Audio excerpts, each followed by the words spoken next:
Sama saya, Selen Pusparum, di sini akan menjelaskan mengenai proposal skripsi saya berjudul Serikat Pekerja Indonesia atau PSSI di Surabaya tahun 1930.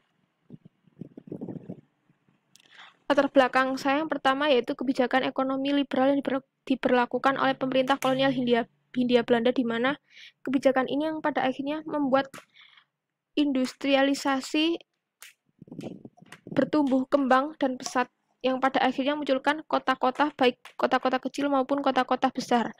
Dan akibat dari industrialisasi ini yang mengakibatkan kebutuhan akan tenaga kerja atau buruh yang meningkat, termasuk juga daerah Surabaya yang menjadi kota industri dengan didukung oleh fasilitas seperti transportasi yaitu pelabuhan, tram, dan sebagainya, yang akhirnya mendorong laju migrasi para penduduk akibat dari kebutuhan akan tenaga kerja yang meningkat tadi.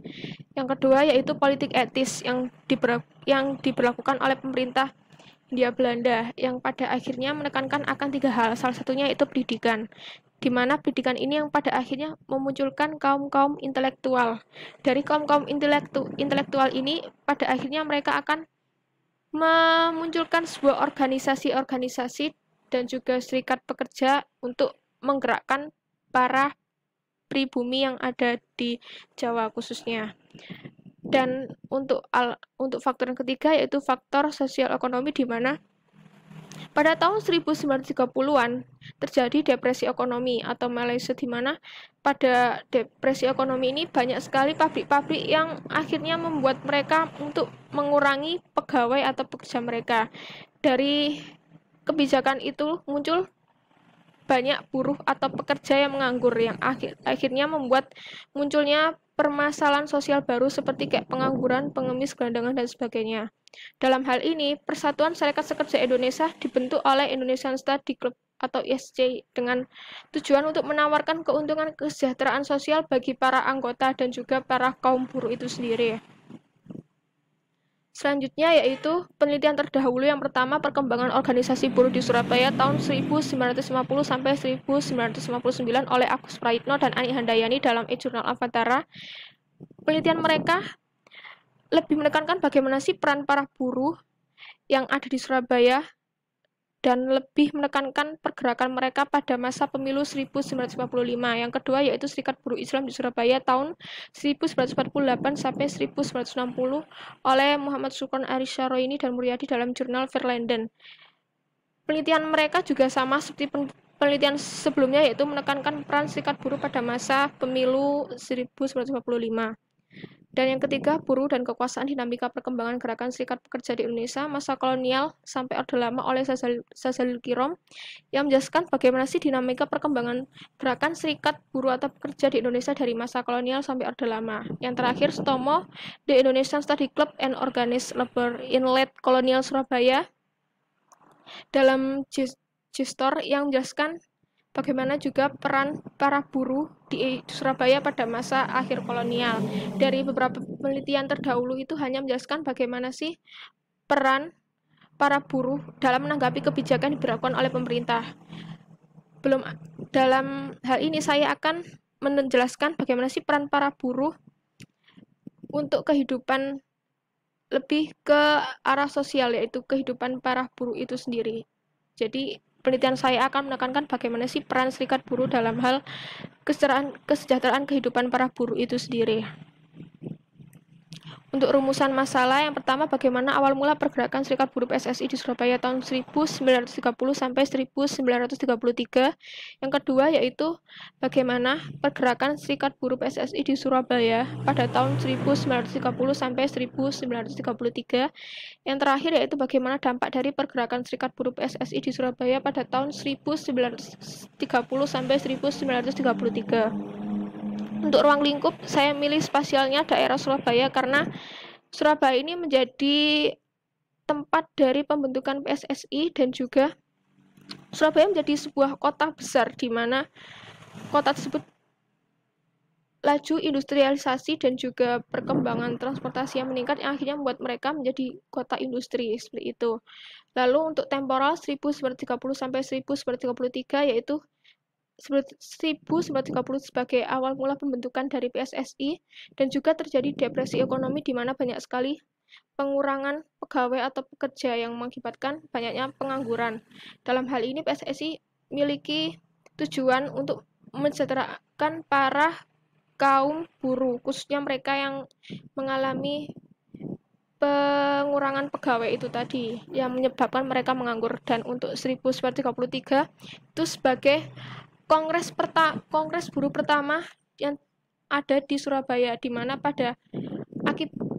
setelah kongres itu tadi PSSI akhirnya mengalami reorganisasi dan berganti nama menjadi Sentral Persatuan Buruh Indonesia, yang akan pergerakan mereka lebih condong ke arah politik. Untuk kajian pustaka, yaitu pustaka tentang pergerakan, yaitu Pengantar Sejarah Indonesia Baru, Sejarah Pergerakan Nasional dari Kolonialisme sampai Nasionalisme, karya Sartono Kartodija. Yang kedua, Mata-matai Kaum Pergerakan, Dinas Intelijen Politik Hindia Belanda, 1916 sampai 1934, karya Alan Akbar. Pustaka tentang buruh, yaitu Sejarah Pergerakan Buruh Indonesia, karya Sandra. Yang kedua, Buruh, Serikat dan Politik Indonesia pada 1920-an sampai 1930-an, karya John Ingleson. Perkotaan, Masalah Sosial dan Perburuan di Jawa Masa Kolonial, karya John Ingleson.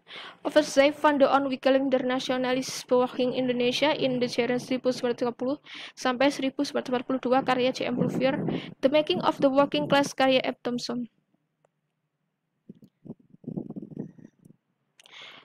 Selanjutnya saya akan menjelaskan bagaimana kerangka konseptual saya, yaitu Serikat Buruh PSSI terbentuk karena 3 faktor. Yang pertama, kebijakan ekonomi liberal yang dilakukan oleh pemerintah Hindia Belanda yang mengakibatkan mereka laju industrialisasi di daerah Jawa khususnya semakin meningkat pesat, yang membuat akhirnya menunjukkan sebuah kota-kota, baik kota besar maupun kota kecil.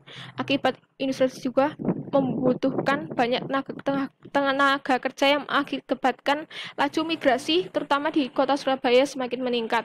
Yang kedua, yaitu politik etis yang diberlakukan oleh pemerintah Hindia Belanda yang mengakibatkan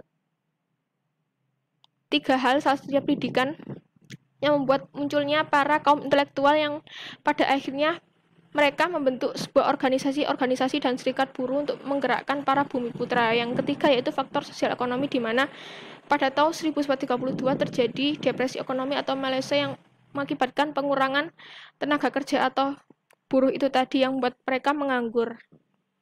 Dalam hal ini, Serikat PSSI terbentuk dengan tujuan untuk mensejahterakan kehidupan sosial para buruh, terutama anggotanya juga. Dalam hal ini, PSSI akan bergerak di bidang sosial ekonomi dengan membantu mensejahterakan kehidupan para kaum buruh, terutama mereka yang menganggur. Namun, pada perjalanan organisasi mereka, pada akhirnya membuat mereka cenderung ke arah politik, dan akhirnya membuat pembuatan acara Kongres Buruh pertama di Surabaya. Dan setelah kongres itu mereka akan mengalami reorganisasi PSSI menjadi Sentral Persatuan Buruh Indonesia yang lebih condong ke arah politik. Dan untuk penelitian saya menggunakan pendekatan sosial dan pendekatan politik, di mana pendekatan sosial ini untuk melihat bagaimana sih peran serikat buruh di dalam mensejahterakan kehidupan sosial buruhnya, dan pendekatan politik di mana sih peran serikat buruh PSSI ini atas kebijakan diberlakukan oleh pemerintah Hindia Belanda. Mengenai metode penelitian saya, yang pertama itu pemilihan topik kedekatan emosional dekat dengan tempat tinggal dan merupakan kota besar pada masa kolonial. Untuk kedekatan intelektual, untuk mengetahui peran serikat buruh dalam upaya kesejahteraan kehidupan kaum buruh. Heuristik, sumber-sumber yang saya gunakan yaitu sumber primer, Indispeslak, Volkstelingen, koran-koran zaman seperti The Indis Koran, Surabaya Handelsblad, Vaderland, The Tegenwoordigheidstijd Kunding, dan Hex Koran. Sumber sekunder yaitu buku-buku, artikel, skripsi, dan tesis mengenai serikat buruh dan pergerakan serikat buruh. Untuk kritik yaitu eksternal, Indispeslak, yaitu buku yang sudah mulai menguning dan agak sedikit rusak. Untuk internal, The Indis Koran terbitan tahun 1931 yang menjelaskan akan adanya rencana Kongres Buruh yang diadakan pada Mei 1933. Untuk interpretasi analisis buku J.M. Bouvier dengan judul Overzicht van de Ontwikkeling yang menjelaskan Kongres Buruh PSSI mengalami reorganisasi itu tadi. Dan sintesisnya yaitu koran Het Vaderland tahun 1933 yang dijelaskan mengenai rencana adanya Kongres Buruh pertama di Surabaya pada Mei 1933. Untuk historiografi, bab 1 pendahuluan, bab 2 menjelaskan tentang awal mula pergerakan serikat buruh PSSI di Surabaya, bab 3 menjelaskan tentang pergerakan serikat buruh PSSI di Surabaya, bab 4 menjelaskan tentang dampak dari pergerakan serikat buruh PSSI di Surabaya, dan bab kelima yaitu penutup. Untuk lampiran yang pertama yaitu Indis Westlat, yang pada poin The Indis Bawagia menjelaskan mengenai bagaimana sih kesepakatan PSSI yang didirikan oleh PBI atau Indonesian Study Club yang pada akhirnya membuat SSI lepas dari PSSI yang pada akhirnya pada masa setelah kongres mereka akan mengalami reorganisasi dan pergerakan mereka lebih condong ke arah politik yang pada akhirnya merubah nama menjadi Sentra Persatuan Buruh Indonesia. Yang kedua yaitu lampiran Volkstelingen tahun 1930 di mana menjelaskan mengenai jumlah pekerja yang berada di Surabaya pada tahun 1930 dan juga informasi mengenai apa saja sih pekerjaan yang ada di daerah Surabaya pada tahun 1930-an. Dan yang ketiga yaitu informasi mengenai jumlah migran yang ada di Jawa Timur termasuk di Surabaya pada tahun 1930. Selanjutnya yaitu koran yang berisi tentang mengenai bagaimana sih para nasionalis menyuarakan keluhan mereka seperti PSSI yang dimuat dalam koran Suara Umum yang diterbitkan pada 6 November 1930-an. Yang kedua yaitu sumber dari The Indis Koran yang terbit tahun 1931 yang menjelaskan mengenai peran serikat buruh PSSI dalam bantu kaum buruh yang menganggur dengan membuat bangunan dan juga biaya hidup. Yang selanjutnya yaitu sumber koran Het Vaderland terbitan tahun 1933 menjelaskan bagaimana dampak dari mengenai rencana diadakannya Kongres Kaum Buruh pertama di Surabaya yang terjadi yang direncanakan pada 30 April sampai 2 Mei. Selanjutnya yaitu sumber Surabaya Handelsblad yang terbit tahun 1933 yang menjelaskan mengenai penerapan Undang-Undang Majelis kepada PSSI dan Permi yang secara resmi telah dikeluarkan. Selanjutnya yaitu Het Vaderland terbitan tahun 1933 menjelaskan mengenai manifest PPKI yaitu larangan pejabat untuk bergabung dalam asosiasi tertentu dan serikat buruh tertentu seperti PSSI. Selanjutnya yaitu tentang pengawasan serikat rukun tani agar tidak dipengaruhi oleh serikat buruh seperti PSSI dalam menggerakkan massa pada kasus penyelesaian desa yang dimuat dalam Surabaya Handelsblad terbitan tahun 1933. Selanjutnya yaitu informasi mengenai penentangan terhadap kebijakan yang dilakukan oleh pemerintah kolonial pada pembatasan partai dan serikat buruh seperti PSSI yang dimuat dalam koran The Stad Kuning terbitan tahun 1933. Selanjutnya yaitu manifest PPPKI yang memuat mengenai penentangan terhadap kebijakan pemerintah kolonial dalam pembatasan beberapa partai dan serikat buruh termasuk PSSI di Surabaya. Dan mereka juga menentang upaya PBKI, upaya NIS terhadap PBKI. Sekian penjelasan yang saya sampaikan, kurang lebihnya mohon maaf. Wassalamualaikum warahmatullahi wabarakatuh.